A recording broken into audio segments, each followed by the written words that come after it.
ভিডিওটা আমি কোথা থেকে শুরু করবো আমি ঠিক নিজেও জানি না। তো আজকের ভিডিওটা একটু অন্যরকম, না কোনো তোমাদের ইনফরমেশন না কিছু। তো আমার লাইফে যে ঘটনাটা ঘটেছে তো সেটা নিয়ে আমি তোমাদের সঙ্গে শেয়ার করছি। তো প্রথমে ভাবছিলাম যে একবার কোনো রকম এইসব ভিডিও করবো না, তাও দেখলাম না, যা যা জিনিসগুলো হয়েছে সেগুলো তোমাদের সঙ্গে শেয়ার করি, আর ভালো খারাপ যা আছে সেটাও তোমাদেরকে জানাই, তাতে তোমরাও কিছুটা হলেও সাবধান হতে পারবে। তো আজ থেকে প্রায় 15 দিন আগের কথা বলছি, আমার একটা বড় অ্যাক্সিডেন্ট হয়। এটা মোটামুটি 25 জানুয়ারি ছিল।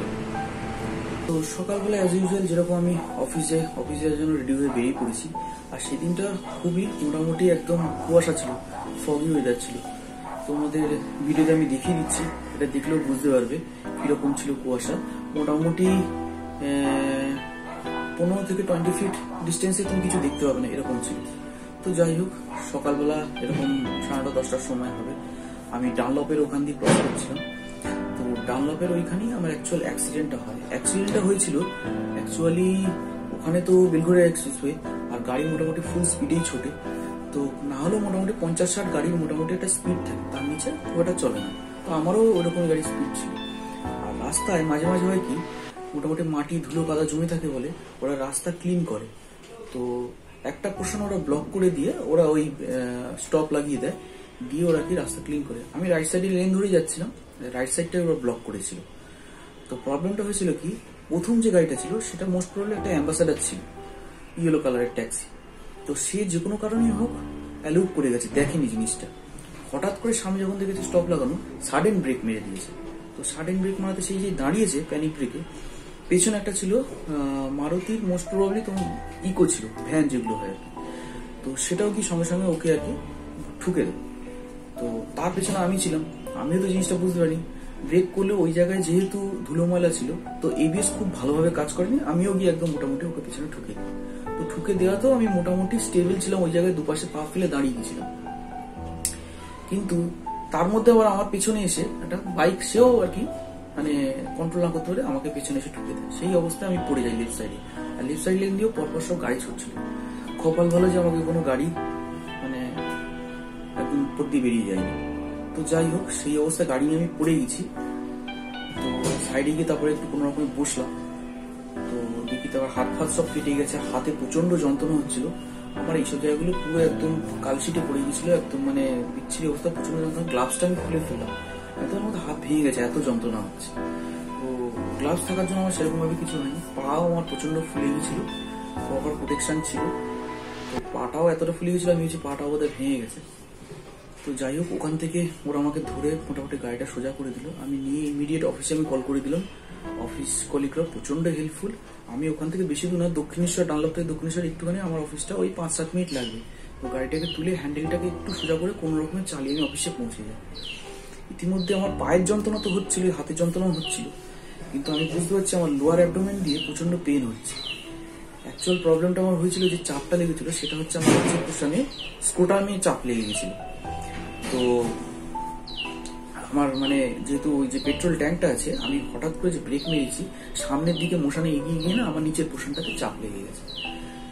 তো ইমিডিয়েট ওখান থেকে আমার অফিস কলিগ সিনিয়র যারা আছে তারা আমাকে নিয়ে গিয়ে একদম পুরো হসপিটালাইজড করে, ওখান থেকে মেডিসিন দেয়, ডাক্তার চেক আপ করে বলে আমাকে কোনো সার্জেনকে দেখাতে হবে, আমার ইউএসজিও করতে হবে। তো যথারীতি আমি ইউএসজি করে আমার রিপোর্ট আসে আমার ইন্টারনাল ব্লিডিং হয়েছে। তো তারপর তো আমার মিসেসকেও খবর দিই, ওদিক থেকে ডাক্তারের সঙ্গে কথা বলে হসপিটালে অ্যাডমিট হই। তারপরে পোর্শনটা তোমরা ভিডিও যেটা আমি শ্যুট করেছি নার্সিংয়ের মধ্যে, সেটা তোমরা একটু দেখে নাও। আজকে 25 জানুয়ারি। তো আজকে আমার একটা মেজর বাইক অ্যাক্সিডেন্ট হয়ে গেছে। হাতে পায়ে বিভিন্ন জায়গাতে আমি চোট পেয়েছি, ফ্র্যাকচার হয়েছে কিনা এখনো জানি না। এক্সরে করা হয়েছে, আর ইউএসজিও করার কথা বলেছে ডাক্তার, ইউএসজি করা হয়েছে। তো ইউএসজি করাতে আমার অ্যাকচুয়ালি মেনলি যে জায়গাটা আমি চোট পেয়েছি সেটা হচ্ছে স্ক্রোটামে। তো স্ক্রোটাম ওখানটা প্রচণ্ড পরিমাণে ফুলে গেছে, পেন হচ্ছে। তো ইউএসজি রিপোর্ট এসছে যে আমার ইন্টারনাল ব্লিডিং হয়েছে। তো ডাক্তার সেটা দেখে বলেছে ইমিডিয়েট হসপিটালাইজড হতে হবে। তো আমি হসপিটালে এখন ভর্তি আছি। তো এখানে মেডিসিনের মাধ্যম দিয়ে আমার চেষ্টা করবে স্ক্রোটাম থেকে যে তোর ব্লিডিং হয়েছে ভেতরে ইন্টারনাল, সেটা কমানোর বা সোয়েলিংটা কমানোর। সেটা যদি কমে তো ভালো, নাহলে হয়তো ওটি করতে হতে পারে। The next day. আজকে 26 জানুয়ারি, তো 24 ঘন্টা কেটে গেছে। তো আমার সোয়েলিংও কমেনি, ইন্টারনাল যে ব্লিডিং হয়েছিল সেটা মেডিসিনেও কাজ হচ্ছে না। ডক্টর এসে বললেন যে আমাকে ওটি করতে হবে, ওটি করে সমস্ত যেসব ব্লাড ক্লট হয়েছে সেগুলোকে সমস্ত বার করতে হবে, নাহলে ভেতরে আস্তে আস্তে ইনফেকশন হয়ে যাবে। আর এক্স রে করা হয়েছিল যেগুলো, সেগুলো পায়ে বা হাতে আমার কোথাও ফ্র্যাকচার হয়নি, যেহেতু আমার প্রোটেকশান ছিল, গ্লাভস ছিল, জুতো ছিল, কিন্তু চোট লেগেছে। আর সমস্ত এই চ্যানেল করা রয়েছে, চ্যানেলের মধ্যে দিয়ে আমার মেডিসিন চলছিল। তো আজকে আমার সন্ধ্যাবেলা 6টার সময় ওটি আছে। তো দেখা যাক, ঠাকুরের কাছে প্রে করছি সব কিছু ঠিকঠাক হয়ে যায়। The next day. আজ 27 জানুয়ারি, আমি মোটামুটি আইসিইউতেই রয়েছি, প্রথম থেকেই ছিলাম, এখনও আছি। ওটি সাকসেস হয়ে গেছে।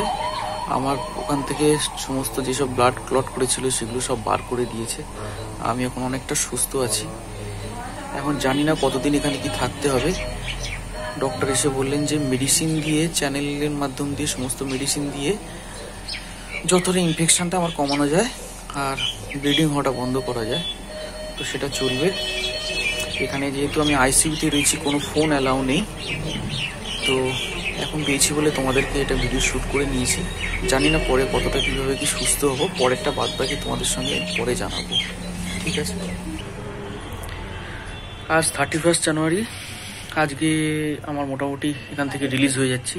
প্রায় 7 দিন ধরে এখানে রইলাম, তো এখন মোটামুটি অনেক সুস্থ আছি। সারাদিন ধরে চ্যানেল করা ছিল, আজকে চ্যানেল আমার হাত থেকে খুলে দিয়েছে। কত রকম মেডিসিন খেতাম দেখো, এত রকম সব মেডিসিন, এই সমস্ত এক একটা সব ইঞ্জেকশন।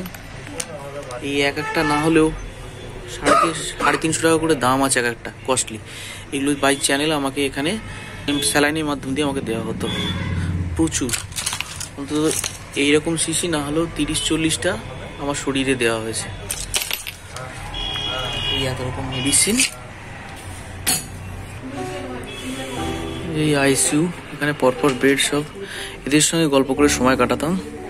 আর একটা জিনিস, এখান থেকে মোটামুটি আমি যে জায়গায় রয়েছি পাশেই জানলা রয়েছে, জানলা দিয়ে বসে সব কিছু দেখতে পেতাম, সময়টা একটু কেটে যেত। ওই দূরে একটা রেস্টুরেন্ট রয়েছে, ওখানে এগ রোল, মোগলাই, চাউমিন সব তৈরি হতো। এখন এখানেই আমার নার্সিংহোমের খাওয়া দাওয়াই খেতে হতো, যাই হোক। আর মেয়ের কিছু বই নিয়ে এসেছিলাম, ঠাকুমা ঝুলি, বাঁটুল দি গ্রেট, নন্টে ফন্টে, এইগুলো সব পড়ে সময় কাটাতাম। যাই হোক, এতদিন বাদে বাড়ি যাবো, একটা আনন্দ হচ্ছে। বাদ বাকি তোমাদের সঙ্গে বাড়িতে গিয়ে কথা বলার বলবো।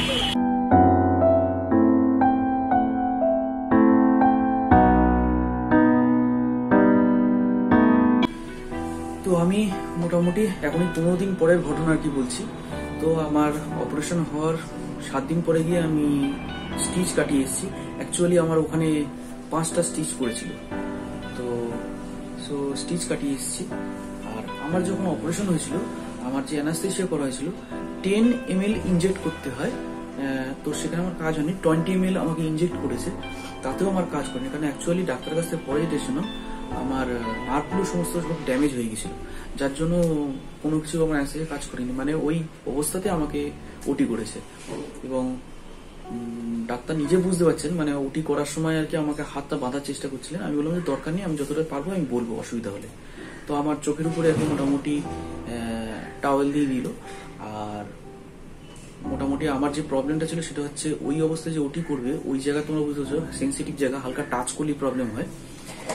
তো সেই ক্ষেত্রে আমাকে ওই অবস্থাতে আমাকে ওটি করছে, আমি প্রচন্ড যন্ত্রণায় কষ্ট পেয়েছি। আর বিপি আমার প্রচন্ড হাই হয়েছিল, পাশ থেকে নার্স বলছে যে বিপি প্রচন্ড হাই হয়ে গেছে। তো ডাক্তার ইশারা করে দিচ্ছে চুপ করার জন্য।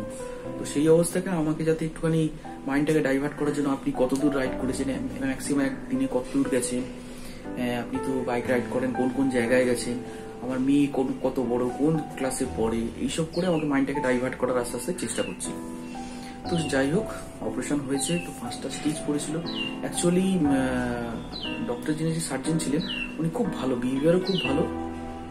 আর উনি যেটা মানে আমার মিসেসকে বলেছিলেন ওটির আগে, যদি ইমিডিয়েট আমার ওটি না করা হয়, উনি চেষ্টা করেছিলেন যে যদি কোনো মেডিসিন দিয়ে করে আমাকে আস্তে আস্তে ফোলাটা কমানো যায় আর ব্লিডিং যেটা ছিল বন্ধ করা যায়। তো সেটা যখন হচ্ছে না, তো দেখলেন যে ওটি করতেই হবে। অ্যাকচুয়ালি যদি না করা হতো, আমার আস্তে আস্তে ওই পোর্শন দিয়ে, চারপাশ দিয়ে, সারাউন্ডিং সব জায়গাতে ব্লাড ক্লট করে অ্যাকচুয়ালি প্রচন্ড জোরে চোট খেলে যেরকম জায়গায় কালশিটি টাইপের পড়ে যায় না, সেরকম আমার আস্তে আস্তে আস্তে লোয়ার অ্যাবডোমেন দিয়ে থাই ফাই সব জায়গায় আস্তে আস্তে ছড়িয়েছে, মানে সেপটিক হয়ে যাচ্ছিল।